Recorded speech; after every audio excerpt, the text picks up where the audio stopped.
I know. I thought I wasn't going to make it, man. I mean, my computer just started freezing up so much.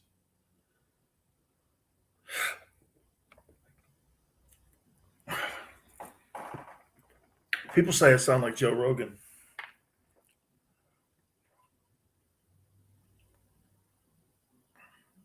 And global domination. Yeah.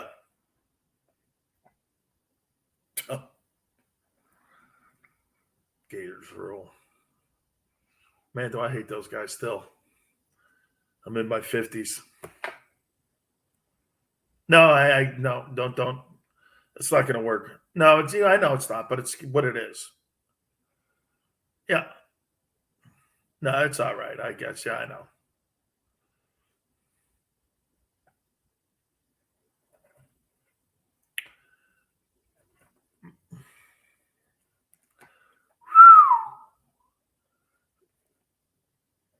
Wow.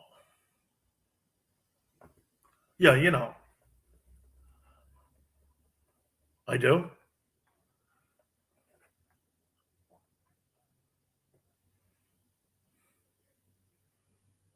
Hmm. My wife made some of that last week. Pasta fazool. Hey man, Kabul looks like downtown Tampa. Oh no, I see. It looks like Del Mabry. Oh wait, there's a beheading. So no, that maybe not Tampa. Oh, is that a guy's head on a spit? Yeah, that's not Tampa. We don't do that in Tampa. Okay, depends if the little, Godzillers end up, finding their way over. They end up on a spit. That's true. Northern part near the Carnes.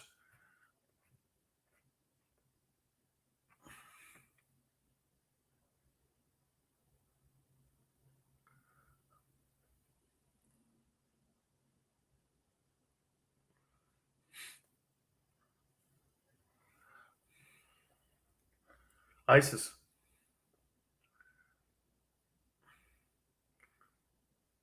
We'll see. We'll see. You know what my wife said? My wife goes like this. Hey, how do you know that this isn't a really good play by Biden to get everybody out in the open, to get all the Taliban in the open and you just blast them? And I'm like, because we're not that sinister of a nation and we're not that smart. Right. Right. Dan Sileo, USA Radio. Hope all are doing well. I'm doing a lot better than I was yesterday. And you know what, too? I wasn't like down. I was just disappointed in what's happening around the world. You know, you know what, you know what? Do you know what yesterday meant to me? Here, let me throw this at you here before we get into the comments about Cam Newton up in New England. I was disappointed because it's a constant betrayal by America in that region. We lied to people in that region so many times over the last decades. We've been lying to people in that region since 1941, 42. We've been lying in that region and not coming through and holding to our word. Want to know why people don't like us in the Middle East? It's our doing. Because we don't have a king. We don't have a monarch. We have a government where new ideas and new ideologies go into the White House every 4 years or every 8 years. And that changes direction. That's the one fallback with the American political system, is that we can't get any consistency because policies are changed every 4 to 8 years. That's why we don't have a very good foothold in certain parts of the world. Certain parts of the world that don't follow our ideology, we're constantly changing the game and moving the yardsticks. I figured this out yesterday, and I was thinking to myself, that's why people don't like or trust America in certain parts of the world, because we're just not consistent enough. Am I right when I say that? I mean, think about it. You know what makes Putin at least doable to talk to?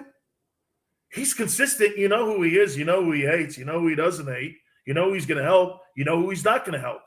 And it's going to be that way until the guy takes a knee or he leaves somehow.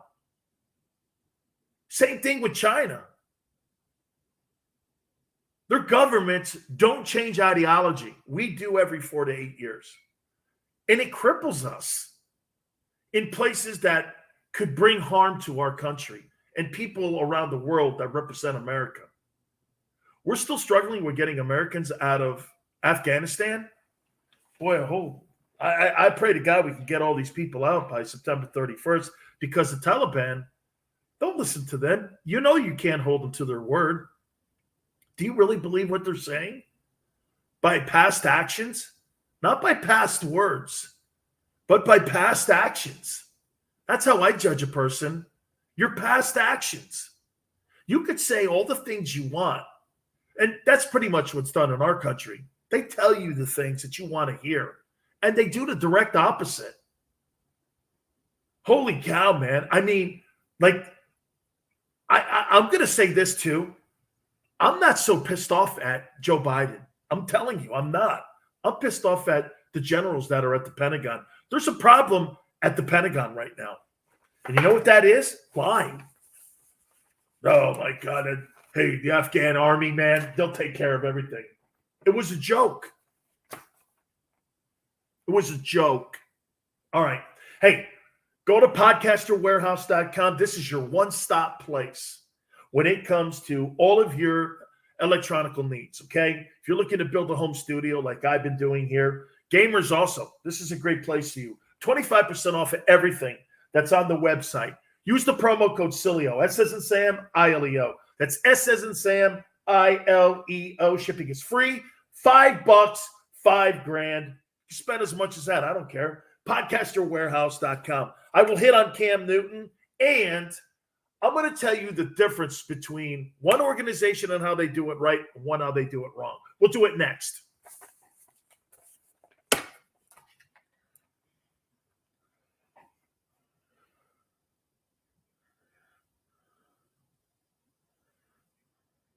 Yeah.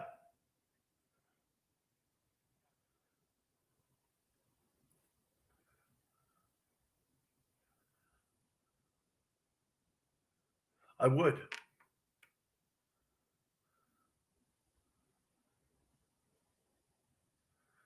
Hey, Chris, you're my guy. No.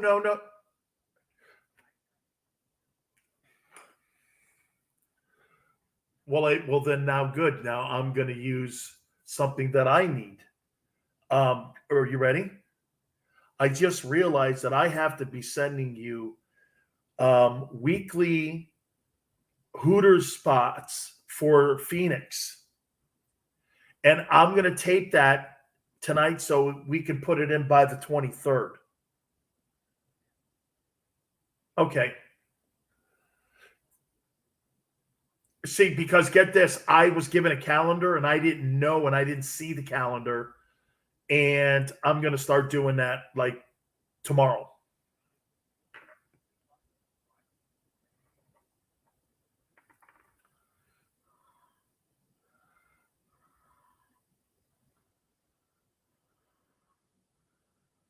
So you'd be okay for me saying that on the air? Oh, yeah. Hold on. Get this, because there's a live event and I don't have to do that every day. Interesting. Okay. Let me think about it. Do you mind if I would do it, still send you one and do it live? Okay. Good. That would be double.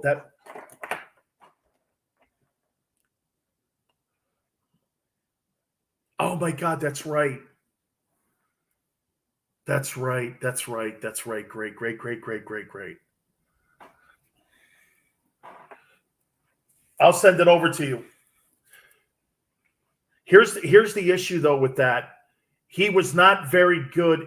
There's a couple like ins and outs on it. The audio's not that bad, but he went away for a little bit. So if you can, you'll have to splice it together. Yes, yeah, like yeah. You know the old Pro Tools kind of thing. You just put it yeah, like that.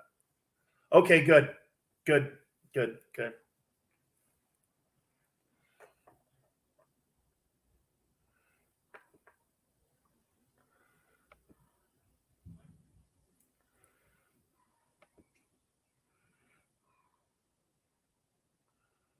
That was yesterday, Amy Trask. That would be great. Yes.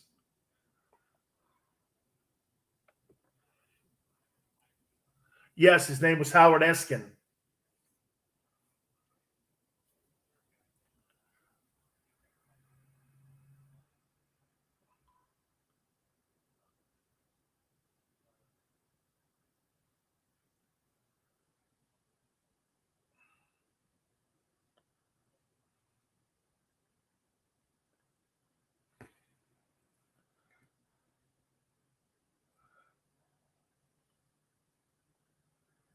I'm gonna do that. I'm gonna do that because I got to take a look at that calendar again too.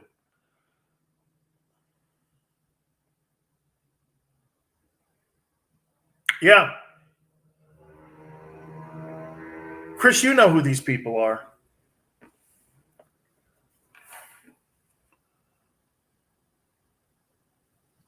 Yeah.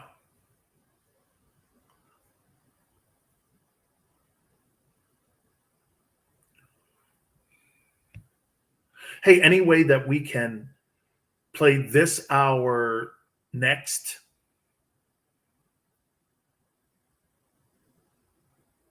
or is that too quick a turnaround for the next hour? Yeah, because it's in Orlando, or is that too quick a turnaround?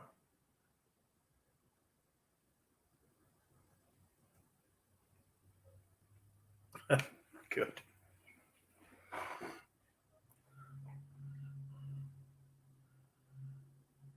Yeah, and they're simulcasting, of course, in Orlando. So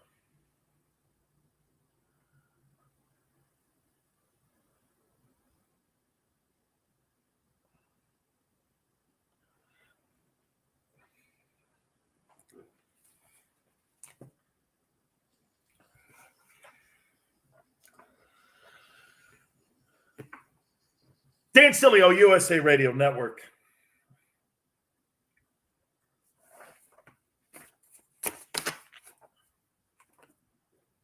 I can't wait for week 2 of the NFL exhibition season this week. It's going to give us a lot more clarity and storylines. So many great storylines. Really are. And I know what some of you people out there thinking. How could Sileo talk about sports from some of the things that are going on in the world? Easy. Easy. I want to be happy. I want to talk about things that make me feel good. You know, I tell you this all the time. The reason we listen to our favorite songs over and over again and watch, because people want to feel good. You know, in general, don't you want to feel good? Don't you want to feel uplifting? You know, don't you want to feel inspired? Is it really? Are you the people that sit in front? You know, there are people that sit in front of the news going, oh my God, oh my God. And they worry about the world all day long. Those are great hearted people. They really are. Great hearted people. My God, though, you make yourself crazy doing that. Especially with the way the news does it today. It's kind of like, you know, the news is kind of like crack, isn't it? They just keep piling at you all these horrible stories. Did you see that picture of the guy that was holding onto the wing of an airplane that's on social media? You know what? I haven't seen it on the news yet. But have you seen that picture? I don't know, Chris, if you've seen it. This guy's hanging onto a wing, and he's in the air.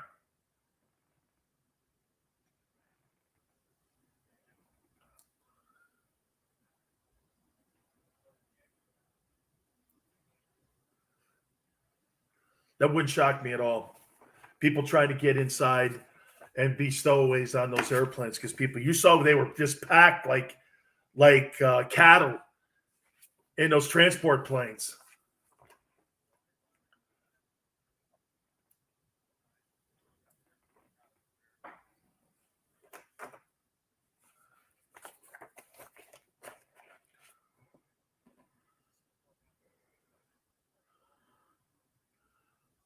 Yeah.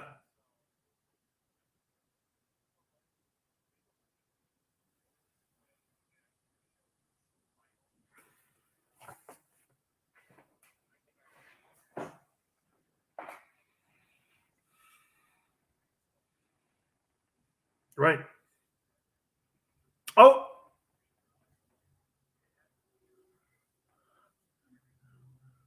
no, Chris. I think what you've just said right there is the most important thing of this whole thing.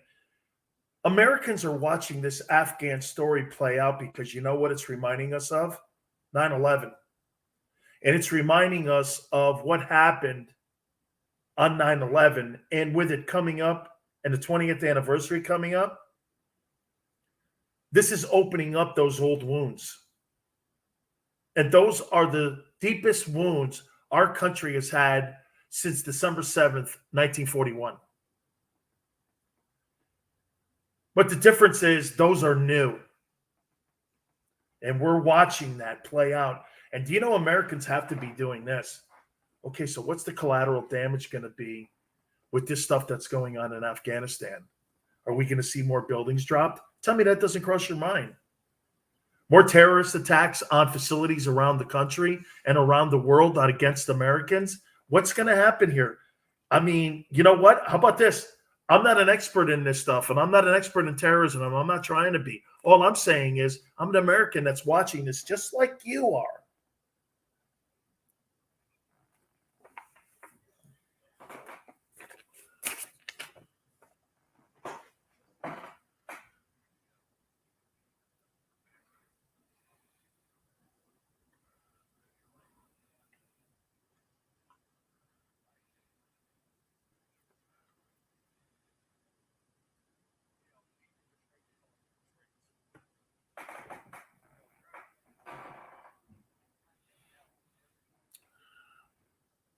Yeah. Well, I don't know if our government has the stomach for that, especially the one right now where we're talking about defunding cops and stuff like that. Do we have the stomach for that?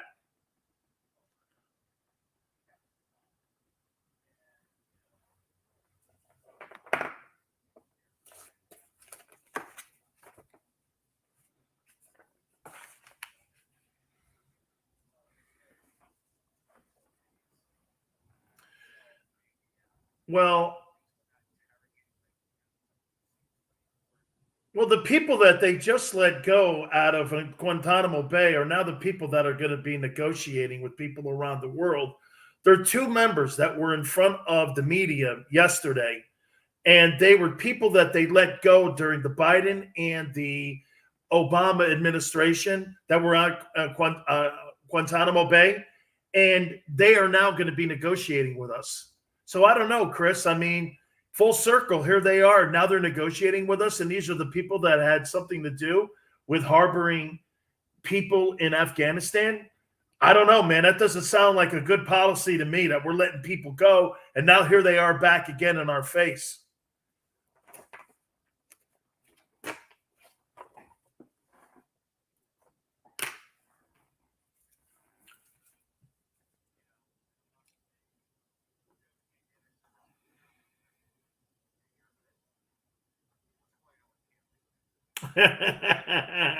Absolutely. You know what? That's a smart move right there.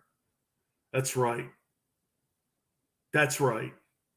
I'll tell you what's going on with Cam Newton in New England. Cam's a really great teammate. He's a really great teammate.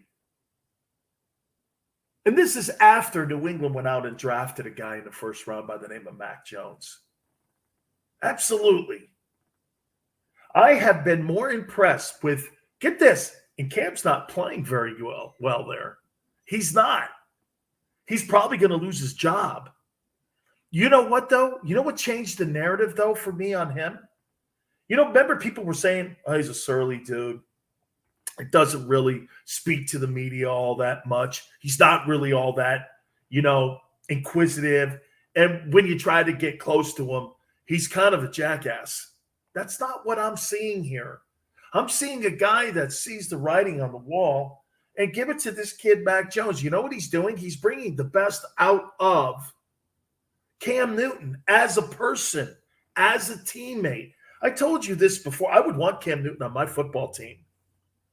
I totally want that guy on my football team. I like him. I see why Bill Belichick named him captain. I see why the Patriots like him. I see why the Patriots brought him back. Because he's a great influence on the football team. If we had more people, get this, by the way, they hired a guy to take his job.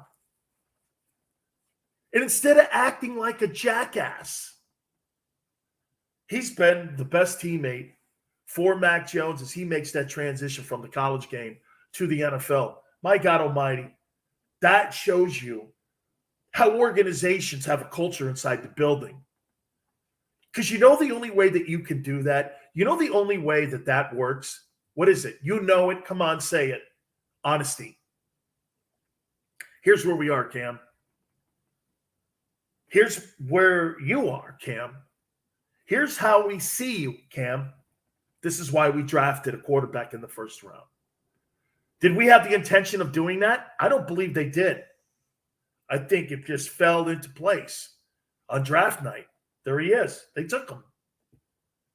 Belichick saw an opportunity, and he took him. He said, okay, I'm sold. Probably talked to his buddy Nick Saban and took him. And for the record, I got to say this. Of all the quarterbacks that are going to be rookies that are going to play this year, he's probably got the least athleticism. But you know what he's probably got the most?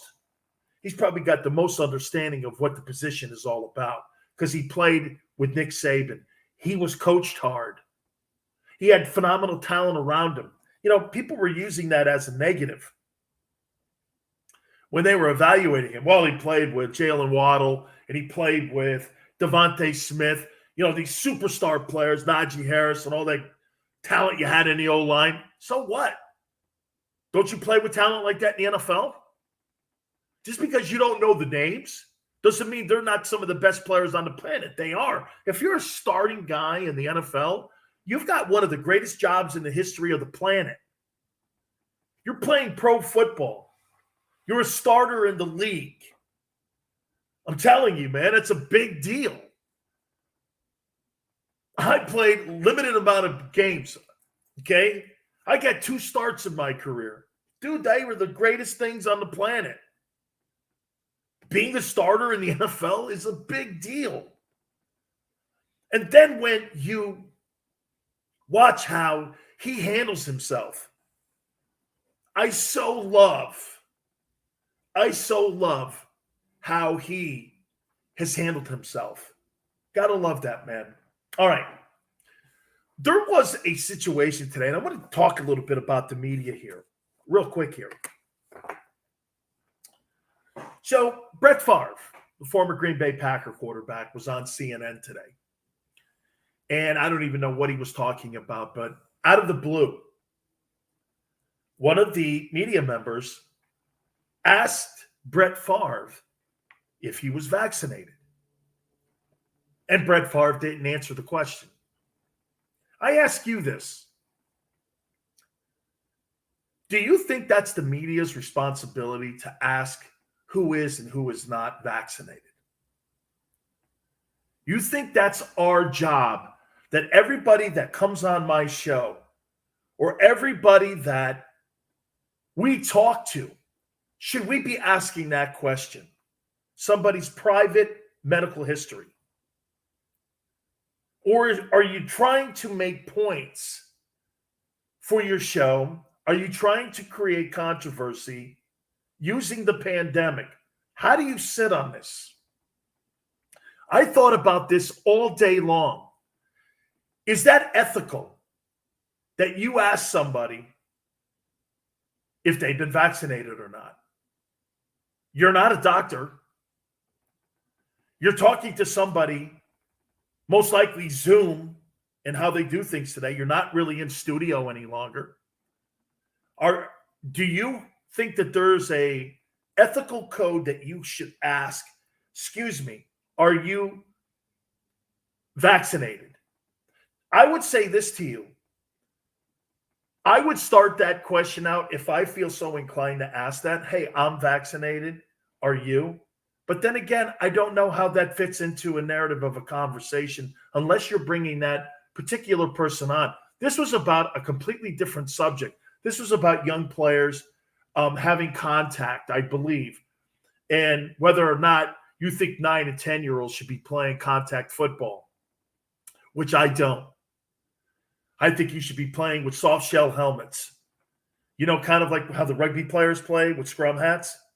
I do not think young kids should be playing with helmets. There's no reason for it. There's no need for it. I'm not wussifying it. I'm not softening it. What I'm doing is trying to mitigate the amount of hitting and contact that some of these kids will go through over the next 20 years if they so are lucky enough to play for that many years, to try to mitigate some of those hits. Because I tell you this all the time. Eventually, all these hits add up. You know, I told somebody that, from 4 years of playing junior football, 4 years of high school, 5 years of college, 7 years of professional football, I've got over 20 years of hits in me. Not counting 20 years, all week long practicing. Something like 58,000 times I've had my head hit, basically against the wall. You don't think you're going to have any damage from that? Why mitigate? Why not mitigate that as a young kid? Take at least maybe 5 or 6 years off that. You know, wait till they get into high school. Okay? Something like that. I mean, look, I'm talking about kids' brains that are being formulated. Now, again, this was the conversation that Favre was having, and then the media person just out of nowhere. Hey, Brett, and of course the media person knows he's a Trump guy.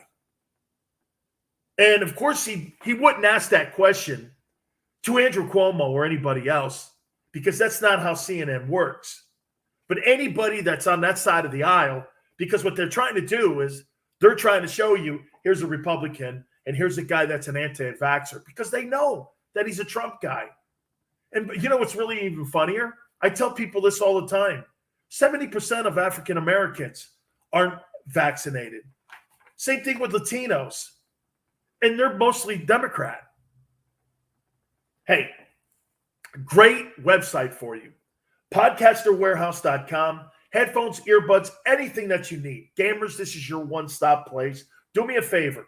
Use the promo code Sileo. S as in Sam, I-L-E-O. That's S as in Sam, I-L-E-O. Hey, listen, shipping is free. Shipping is absolutely free. You can spend as much as $5 to $5,000. Podcasterwarehouse.com. That is podcasterwarehouse.com. Thought it was an interesting thing that I saw today. Media guys asking questions on vaccinations. Really did. All right. There's a kid I'm wrong about. I said this on draft night, and I got to make amends on it. We're going to do that next. You keep it here on the Dan Sileo Show.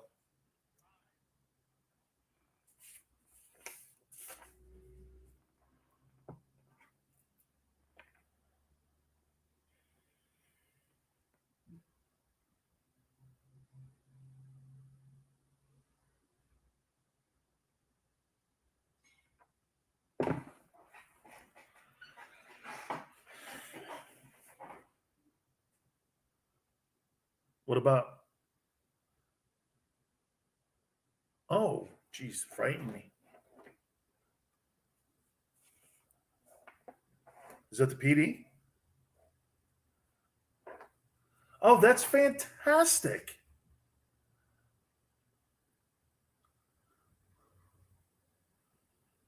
That was a good thing. I like that bridge.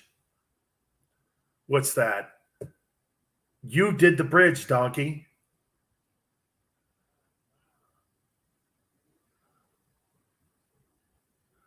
You did the bridge and you're a donkey, yes. I am. Noodle eating. I know you do, bro. I can tell. No, no, no, no, no, no, no, no, no, no. It's all good. Good. Trump's on with Hannity right now.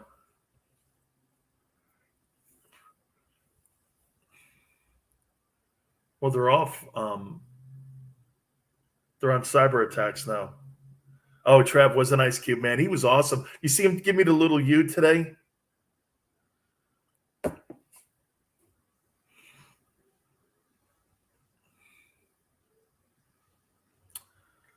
Dog.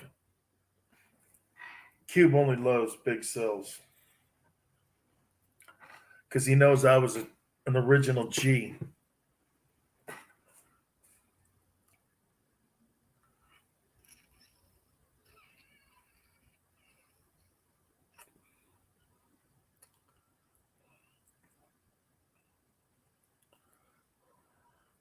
So what's going on with Janet?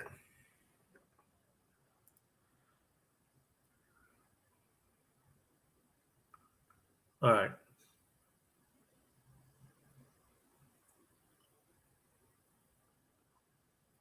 Huh. You're. Ugh. Wow, you must really know her well. Oh, she talked shit. Good.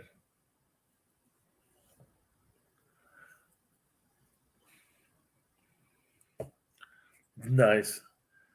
Oh my god.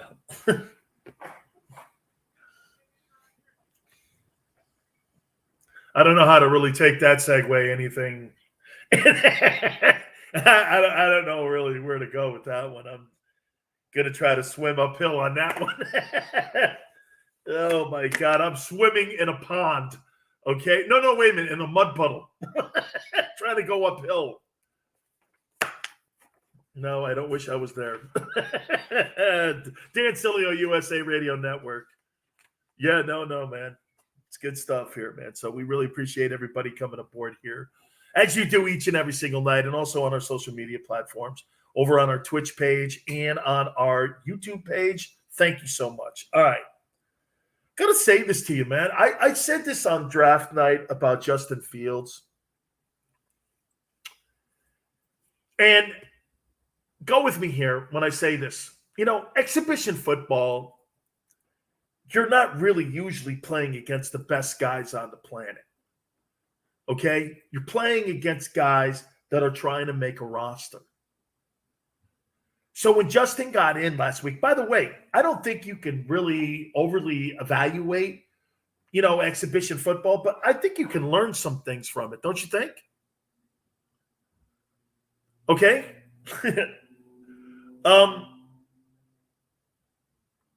I learned that this kid is a little bit more comfortable in the pocket than I thought he was going to be. And you know what? I heard him say something that was really cool. I'm talking to my friend Trevor here too, because he's following along with me on this. He said something that was important. I said something to you 3 days ago. The game was really fast for me because it was like this. Remember I told you? For you know it, I got 10 plays and I've got 10 minuses. Justin Fields said this, the quarterback of the Bears. The game wasn't really all that too fast for me. It was kind of in slow motion a little bit. So I saw a lot of the things out there and I kind of saw it and I was able to react to it. And when I heard him say that, man, that is something you want to hear your young players, not just the guy that has the most important position on the field say, but you want to hear your leader say that. The game wasn't overwhelming. I'm going to give you a smaller example of that. You know, one of the most impressive things that I've seen my daughter do so far? Here, my daughter plays D1 rugby at Grand Canyon University. And she was playing against one of the best teams in the country, Central Washington. And my daughter's first true varsity scrimmage against a really good team. Her team is a young team, and it's getting better, and it's got a long way to go. That team is really good. My daughter walked out there and didn't miss a beat. She looked like she belonged on the other team. It didn't overwhelm her. I can tell you this, when I played in my first college football game, it was a tad bit overwhelming.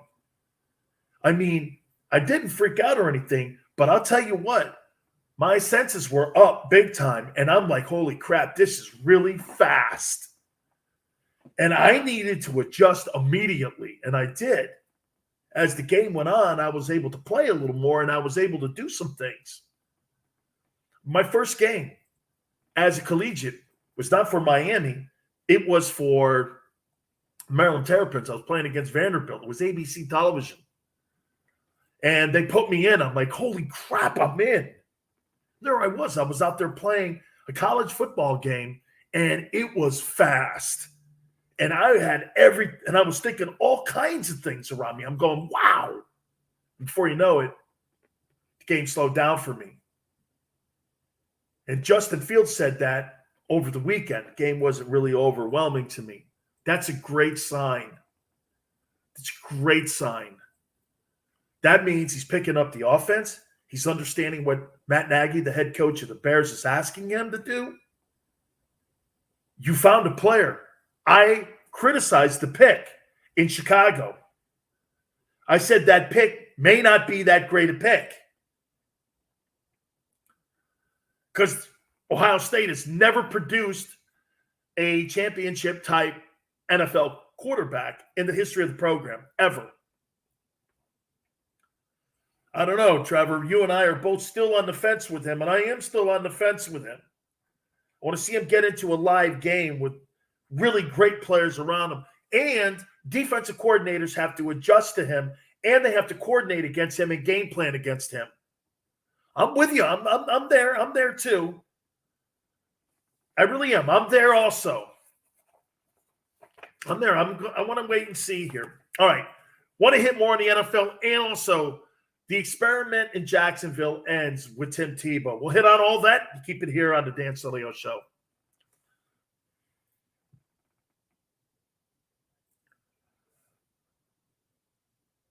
Yeah. Yeah, because there's no reason to rip the guy.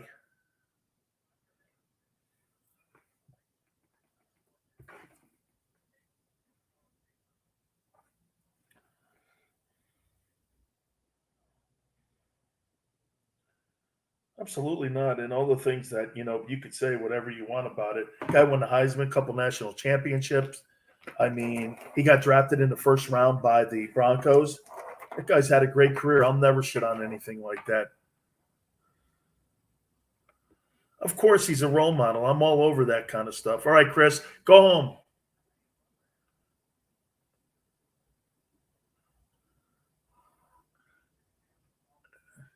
That's it.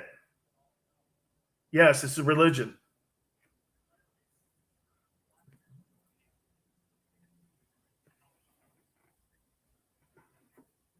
Yeah.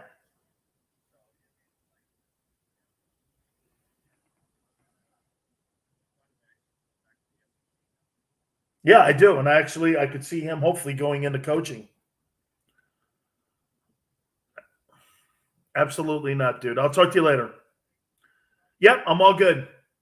Later.